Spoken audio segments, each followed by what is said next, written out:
Welcome, Impactful Parents. It's time for the Impactful Parenting Podcast, where I give you parenting tips and resources to make you a more impactful parent to your school-age child. I am your host, Kristina Campos. Last year, a 12-year-old boy covered in open wounds knocked at the door of a neighbor's house asking for food and water. He had escaped a nearby home moments before by climbing out of a window and running away with duct tape still on his ankles. That's what the police said. The boy was taken to a hospital suffering from malnutrition and deep lacerations from being tied up with a rope, according to their arrest record. Now, in total, 4 children were taken into care that day, and a self-proclaimed parenting coach with a very popular YouTube channel called 8 Passengers, which, by the way, has 2 million subscribers, has just pleaded guilty to starving and abusing her children.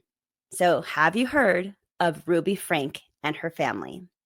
Hello, my name is Kristina Campos. I'm founder of The Impactful Parent, and I help parents of school-age children who want to be one step ahead of their kiddos to turn their chaos into connection with their adolescent. I'm a mom of 4 kids, a teacher that has taught every grade from preschool through high school, and today I help moms and dads like yourself to navigate the exhausting, confusing, frustrating, and rewarding world of parenting. So welcome to The Impactful Parent.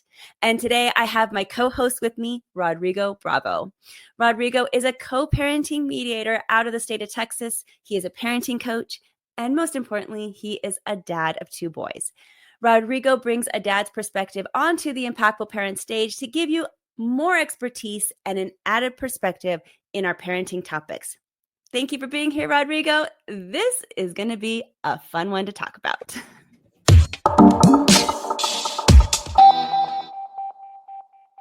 This lady, her name is Ruby Franke. She's all over the news. And let me give you a quick timeline, give you a perspective of what's happening for the audience. So this lady, she starts a YouTube channel with her husband, okay? And it gained popularity pretty quickly. They just did like video blogs of their household.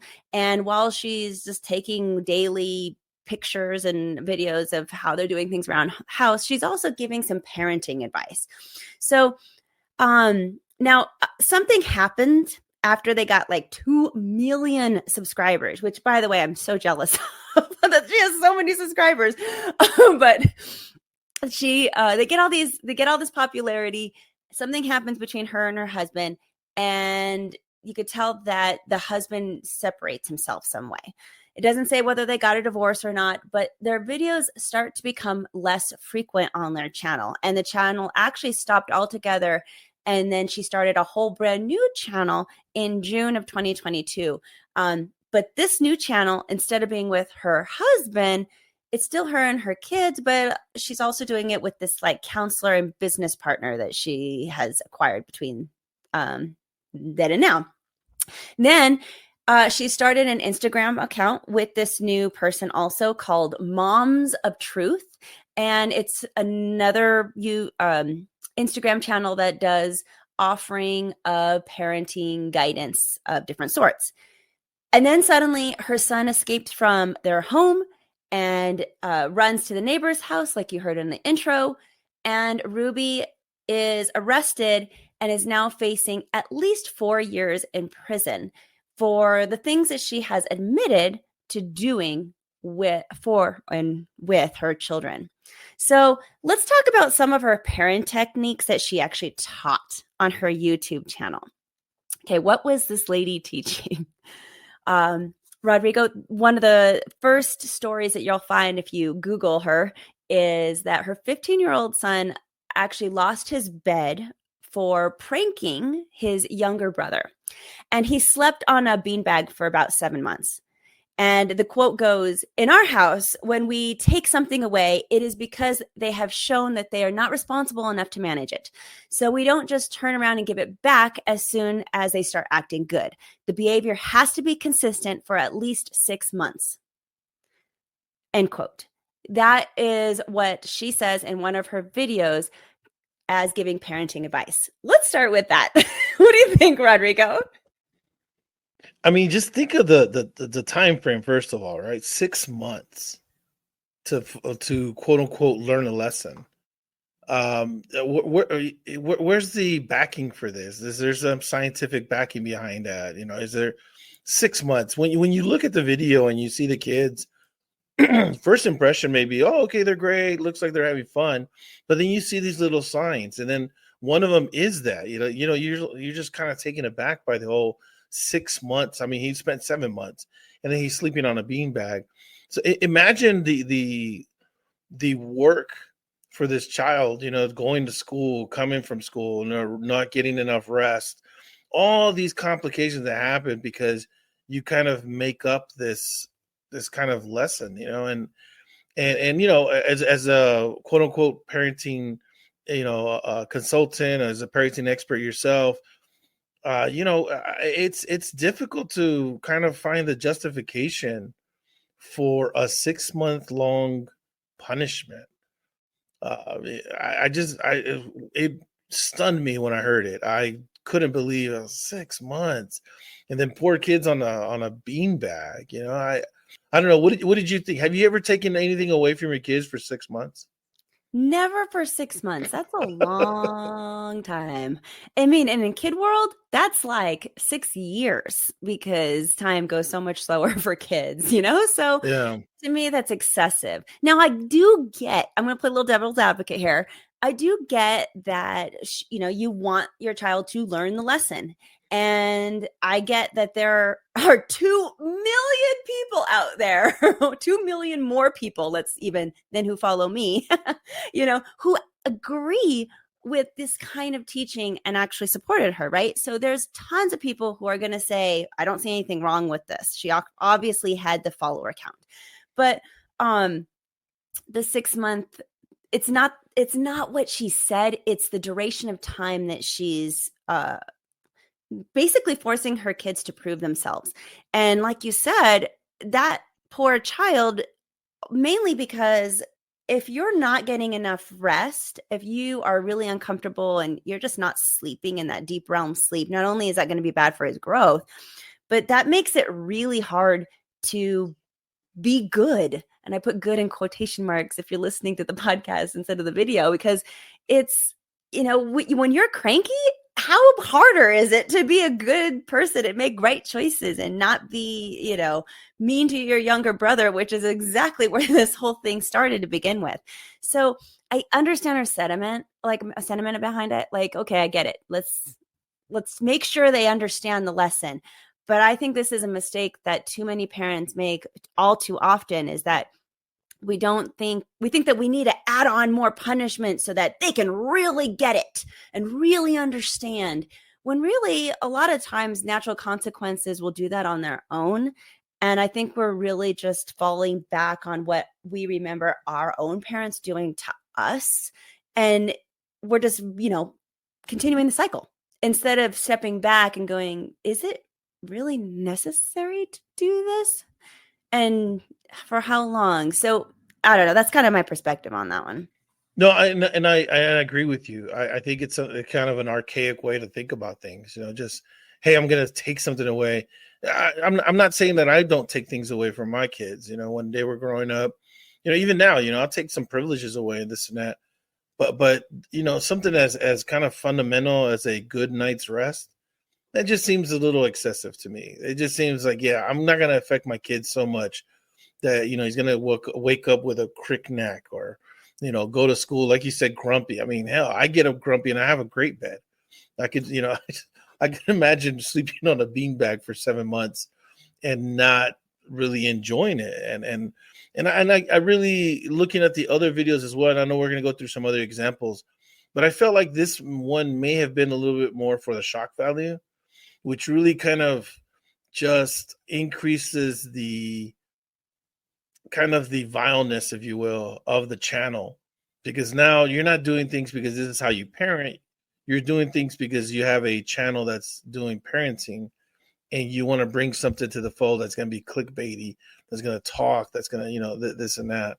I just felt like, yeah, that was kind of that part. And then when you see that, when you kind of frame that with the other videos that you end up seeing and some of the tactics, then you start realizing, okay, things aren't as as rosy as they may appear. But I'm sure you have more examples that we're going to talk about right now.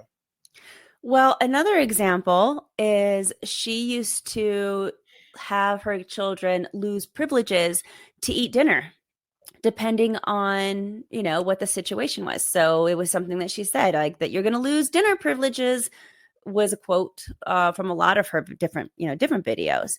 I've never really taken away food or used food as a punishment with my kids. But again, going back to more like our parents' generation, that was very common to go to bed without dinner, right? So I don't know. Have you ever done that before? Impactful parents, become a part of the show. This is so cool that I am inviting moms and dads from all walks of life and backgrounds to join me in my virtual recording studio. I am super excited because you get to add your opinions and comments to the parenting topic. Plus, you get a shout out your business. Just submit an interest form at theimpactfulparent.com/guest to sign up. No, no, no, not food. I mean, if my kids decide not to eat what we're making, then maybe they'll go, like, hey, they'll go hungry or whatnot. I remember having that battle with my youngest son. And, I told him, I go, hey, this isn't a restaurant. I'm going to cook what we can cook. I think it's really important that you kind of set those boundaries, especially early on when it comes to eating, preferences and this and that. Okay, my son doesn't like broccoli because XYZ. Okay, maybe I won't make broccoli. But he's gonna like some vegetables. There's gonna be something he has to eat. Otherwise, he won't eat that night. Now, am I gonna let my son, go without dinner privileges like forever? No, obviously not. But I really try not to use those kind of fundamental aspects of a child's life as a form of punishment. Whether it is your bed, whether it is food, water, clothes, just kind of those basic kind of amenities. I know it's different now because a lot of people do consider phones as one of those important amenities. I know though you and I have actually talked about that and how difficult, that kind of boundary is, because a lot of kids' lives nowadays does rest on their phone. And so when you take away their phone, I mean, you're really taking away something pretty important to them. But when it comes to food, yeah, I felt that was a little odd, dinner privileges and, having your kid purposely go to sleep hungry. I couldn't do that. I wouldn't be able to do that. Now, if they choose to not eat because, oh, I want hamburgers and French fries, and you're serving, I don't know, macaroni and cheese and, whatever. No, that's on them. That's on them. There's plenty of food in the fridge, But for me to tell them, you're not eating today, and letting their brother eat, in my example, right? Or in the example of the videos, letting all your siblings eat, and you don't eat. I don't even know how that happens. Like how is that? Like, is the kid just sitting on the couch watching everybody eat, or in the room and this and that? And then, like, for me, and I'll pass it off back to you. If I were to hear my kid's stomach grumble through that, oh my God, I would be so freaking guilty. I was like, I would be guilty. Yeah. I think that's kind of the perspective I would have with that. No, I completely agree. And I'm going to add that I think that, you're walking a fine line with also authority, and I mean, outside authority, for somebody to come in and say, hey, you're abusing your child. If you start to, take away things and use punishment with food or shelter, all those really basic necessity stuff. So it's a warning that I'm giving right now to all parents. Like, be careful how you take this kind of stuff away, whether you agree with her teachings or not. And along these same lines, you're talking about, what's going on with her and the food. My last example of her actual parenting teaching is she had a 6-year-old. Okay, now I tell it 6 years old. She forgot her lunch, as so many kids do, right? And her mom made her go hungry at school. So same thing, because she forgot her lunchbox. Now, that letting her go hungry at school for her lunchbox I get that one more. That's more of a natural consequence thing that you forgot your lunchbox. Now you have to go hungry. She'll be able to eat dinner as soon as she gets home. It's not really starving the child. Could you, drive to school and hand her the lunchbox? Sure, you could if you're a really nice mom. And, I give my kids personally a freebie once a year, twice sometimes if they've been doing good with other things in their life, and I say, all right, you get to mess up once or twice a year. I get that. But after that, it's never going to become a habit because I'm not going to run to school every time. So I'm not a huge rescuer, but I am okay with setting a little bit of oops parameters. But instead, this mom turned to the camera that she's filming to and says, hopefully nobody gives her food and nobody steps in and gives her a lunch because then she's not going to learn. Unquote. So that tells me her perspective is like, obviously I think she just thinks that kids aren't going to learn unless you're really, really harsh. And I'm going to have to disagree with her on that one. I saw that when I saw that clip, and then she added that she definitely doesn't want people to help her child. I thought that was evil. I was like, wait a second. Okay, she forgot, right? And like you, I've told my kids whenever they're at school, hey, if you forget your lunch, it's hey, borrow some money, whatever. I can.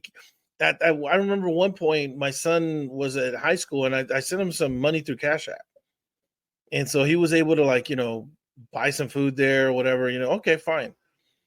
But as far as like me going out there, I told him, I said, hey, that's not going to happen. You should have been a little bit more responsible. Like you, my kid's not going to go starving. He's not going to go. It's not going to be some long term punishment or something that's going to be bad for him for the long run. When he gets home, he'll be able to eat. I'm sure when he gets out of school, there's a grocery store right across the street from his school at that time. He can just get something to eat. But when if I were to say something like, and you know what, I don't want you to get any food. You need to learn your lesson. You're just stacking at that point. And I don't believe in that. I think it's cruel. I think it's evil. I think when she says that, and she says that almost proudly, thinking and thinking that she really believes she's not going to learn unless she has this the hard way. And I wouldn't even say the hard way. It's really the extreme way. But anyways, I'll finish here. I think when you're really suggesting for your child to really kind of endure something even more cruel, I think that's way over the top. I think that's just suggesting that the parent themselves have some issues, something's going on there with that parent. And I'm telling parents right now, if you're listening on the podcast or you're watching, you should never really hope that your kid goes through more pain for a mistake that they make.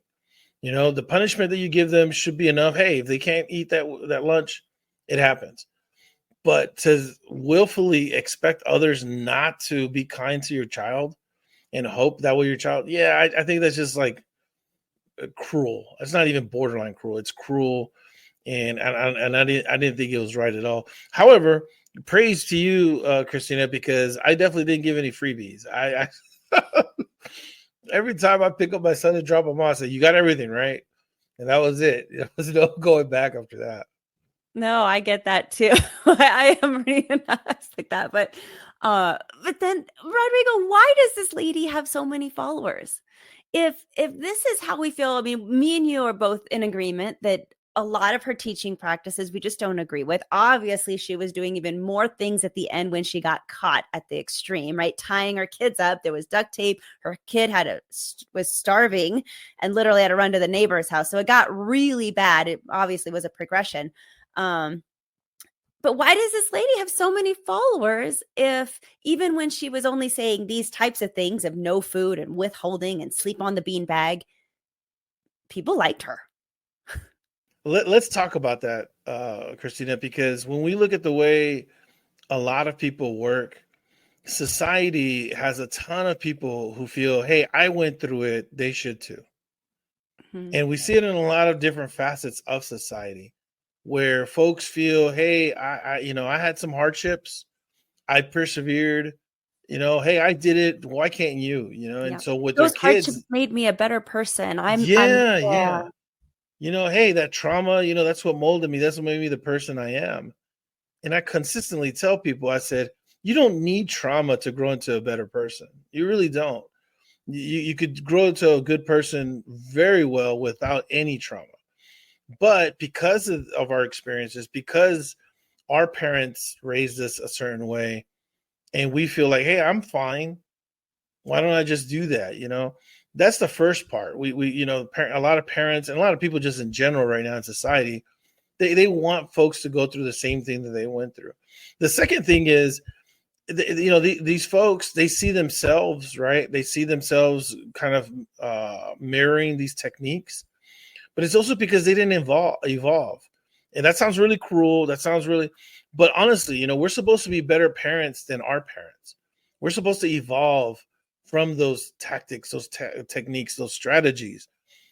And it takes work though. It takes a lot of work. For example, when I went through my mental wellness and my therapy, my counseling, that takes work. It's not something that just, oh, okay, I decide to change. No, you got to do an active work to change. You got to go to, meetings, you got to go sessions, you got to do homework, you got to do all this stuff to grow as a person and hopefully be a better parent. And I think a lot of folks that, they'd rather just do the easy stuff, where punishments and again, physical, right? Where you spank your child. And I know that's still a topic of discussion, but that's just old mentality, old ways of thinking. And instead of really kind of trying to change yourselves, I think the second part is, confirmation bias. Oh, look, here's this YouTube person, they do the same techniques that I do, they treat their child this way, and so it just grows from there. And you'll be surprised. You'll be surprised how many people are very traditional in that sense, that they feel, hey, if I went through it, my kids can go through it as well. So then where is the line between being strict, being abusive, and just having tough love for your child? Because some parents, especially those that came from abusive or semi-abusive or even borderline abusive homes, they really don't know the difference between those three things: strict, abusive, and tough love. Because it was all probably the same to them. There's a reason for that. So how can we convey this to other parents, who those 2 million people who think, okay, this is okay for me to do to my kid. I can withhold food and have them sleep on a beanbag. It goes to corporal punishment and spanking and the belt, which we've talked in past episodes. Both of us have experienced growing up from our own parents. So, but we don't do that to our kids today. So there's just a huge disconnect, and it boggles my mind. Yeah, no, that's that. And again, that's just the way of the internet and the way folks in general go. Folks aren't going to go to places that challenge what they think. The folks are going to go to places that confirm what they think, right? Confirmation bias. So when you go out there and you hear somebody like you and I, we're out here talking about, oh, talk to your child, and have conversations with them. Folks may say, like, what? I'm not here to be my kid's friend. I'm not here to do this and that. Da, da, da. No. What I say goes, and blah, blah, blah. And okay, fine and dandy.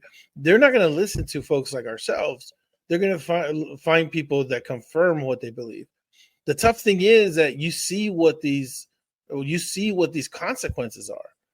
With the kids now, you're actually traumatizing them even more with the spanking, with the removal of a bed, with food, denial, shaming, all these other things that we used to think were okay.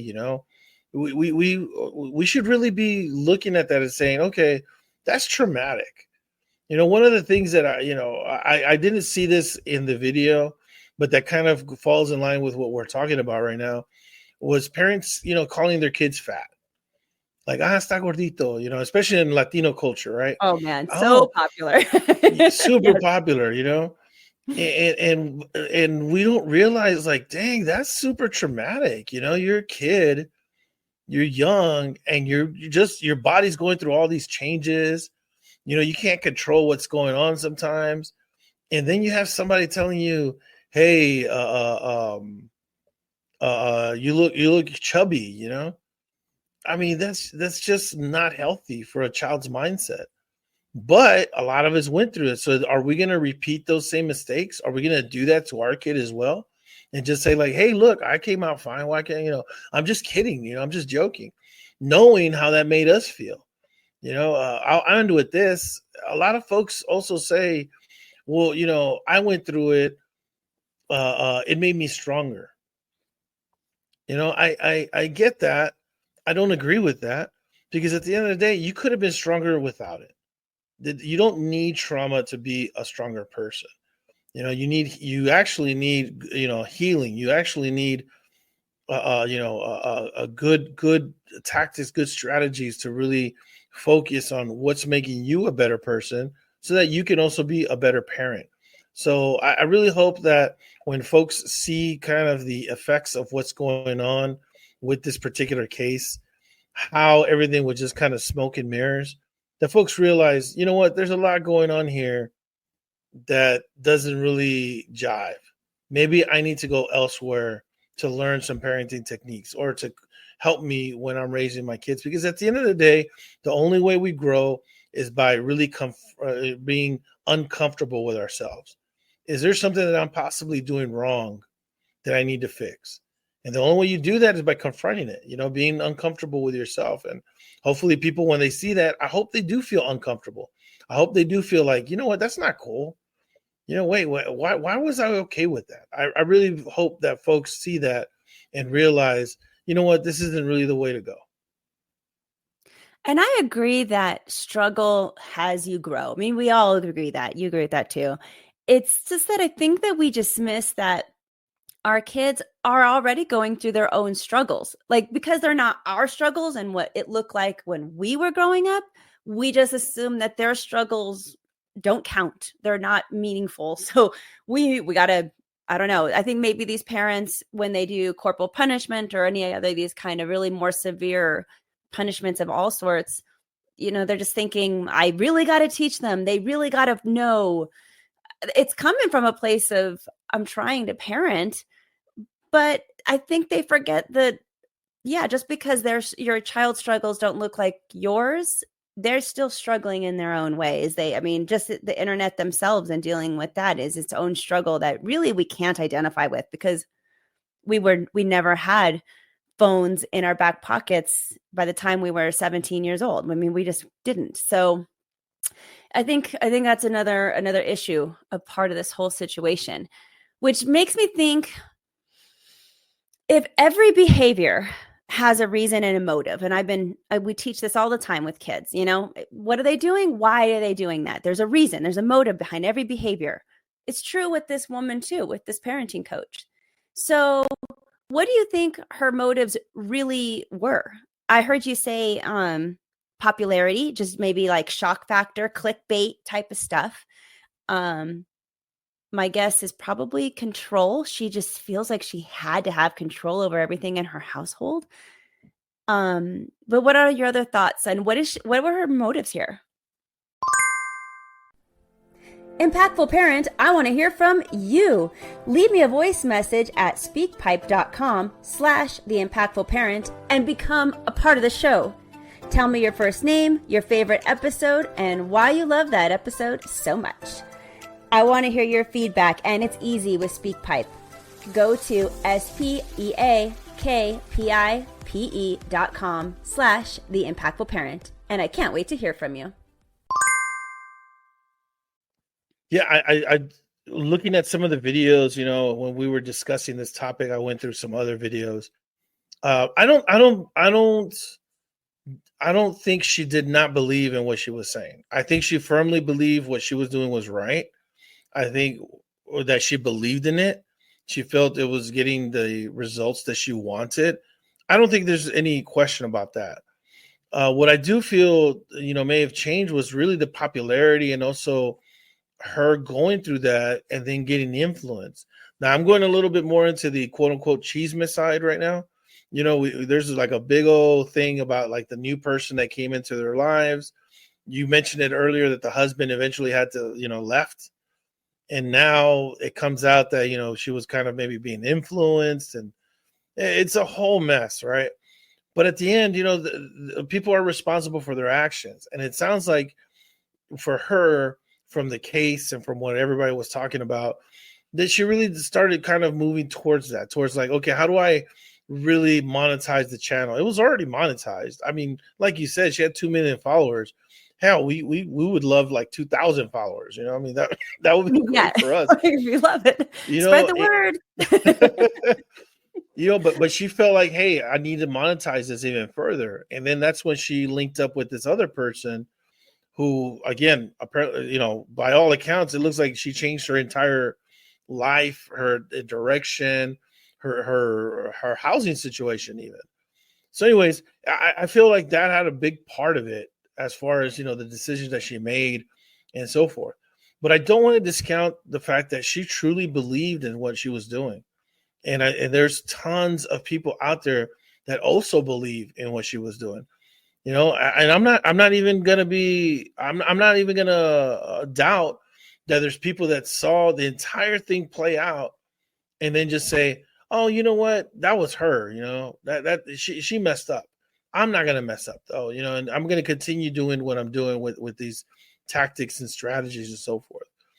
And so I think it's really important for folks who are definitely not maybe fully invested to still know what's going on, because at the end of the day, your kids are going to be affected by their kids. And you need to make sure that,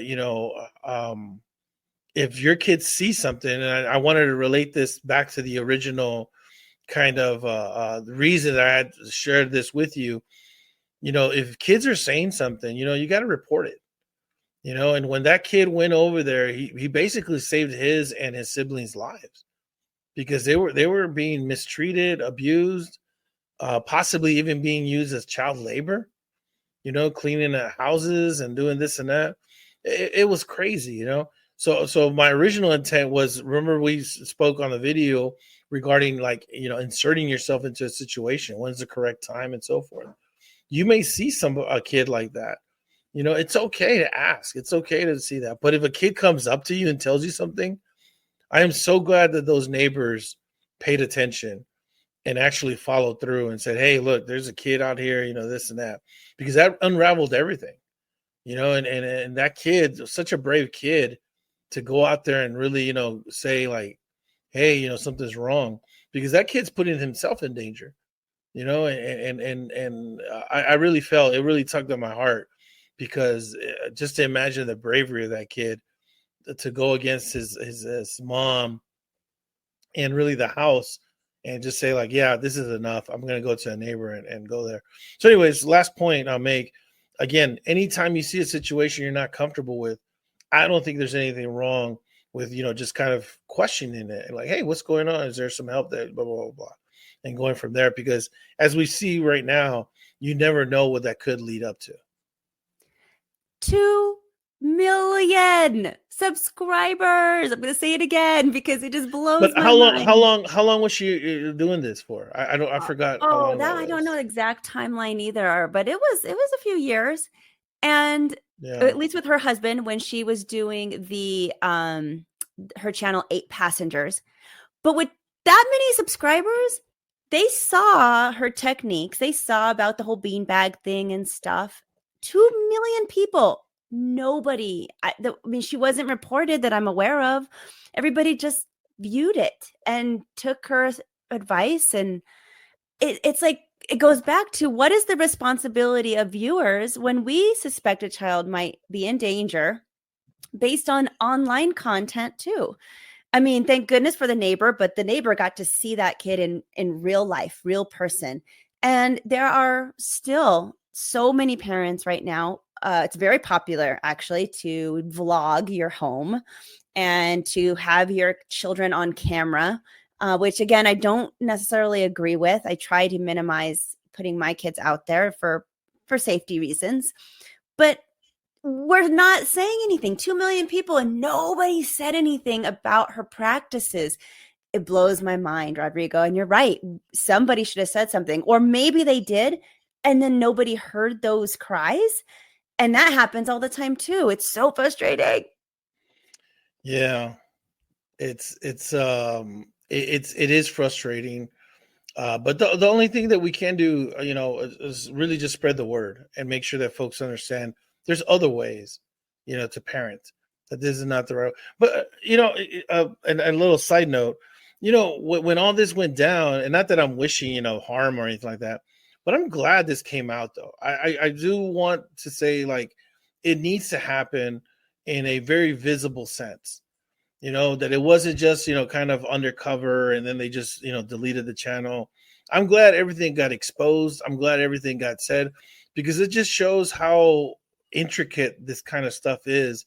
And also, again, it just shows like how just pretty much anybody can grab a mic. I say that with some self-awareness, right?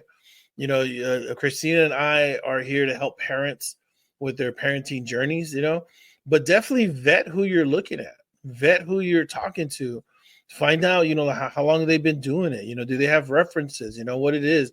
Because, you have 2 million followers, but what good are 2 million followers as far as like your credentials, the work that you've put in to build your business? We saw what happened here. The lady basically tore down her family, and you have people following her and probably maybe following her blindly. Take a good look at, who you're following, both online and offline, and make sure you just, review those credentials and see what they're talking about and see if it makes sense. I mean, I think you know what I'm talking about, Kristina. I mean, it's just tough, because you see these influencers, you see these social media accounts, and you really don't know what's going on behind the scenes. And so you got to take it with a grain of salt. You got to make sure that you do your due diligence. And when we see things that, are there, not just brush them off, make sure that we do pay attention to those details.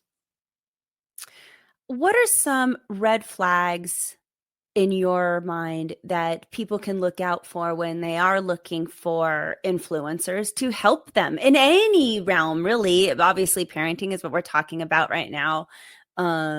But let's list out some of those things that we should be looking out for. Because, yeah, I mean, anybody could grab a mic and start a podcast, a YouTube channel. Even coaches, could be self-proclaimed and things like that. So, and I'm not saying any of those are bad. That's reality. Bam. That's the truth.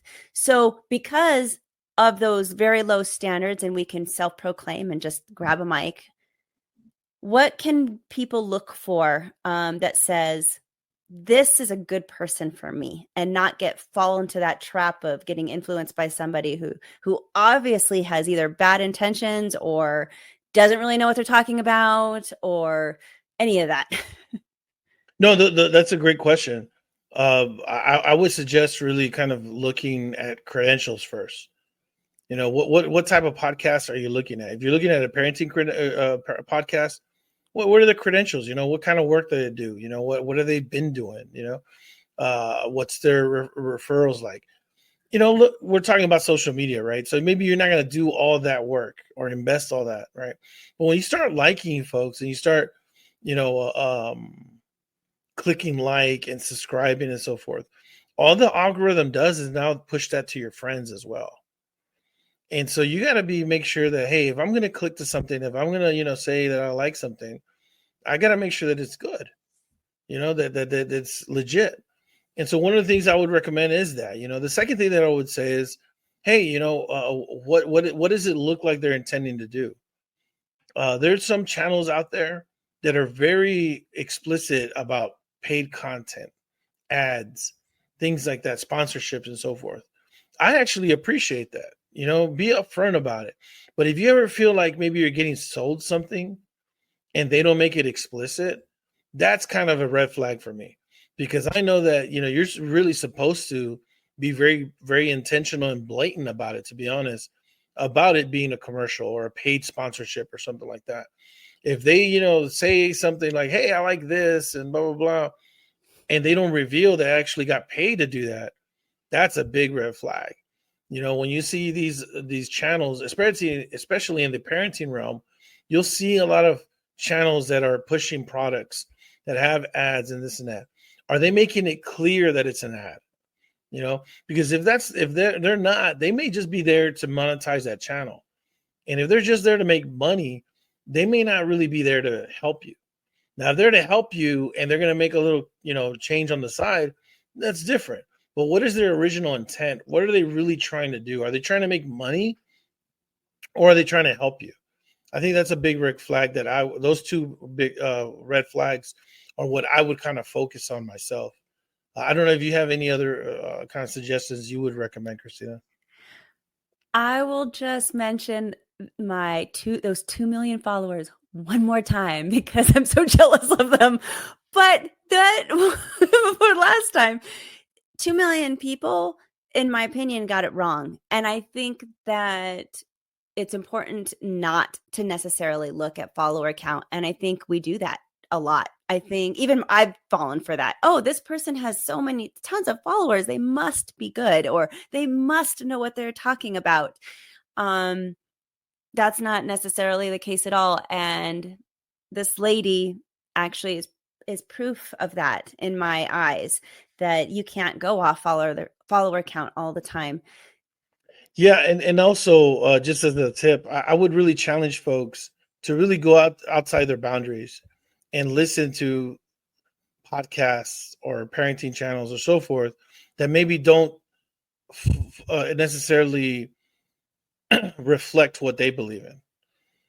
Just to open your mind up. I'm not saying you have to go out there and just completely change everything or this and that, but it's always helpful to kind of get a different opinion on what's going on, what you're doing, and so forth. You may not like it after all. That's fine, but at least you're opening yourself up to different ideas, different tactics and strategies and so forth, especially if you're looking for help when it comes to your parenting. But until next time, you got this. I'm just here to help.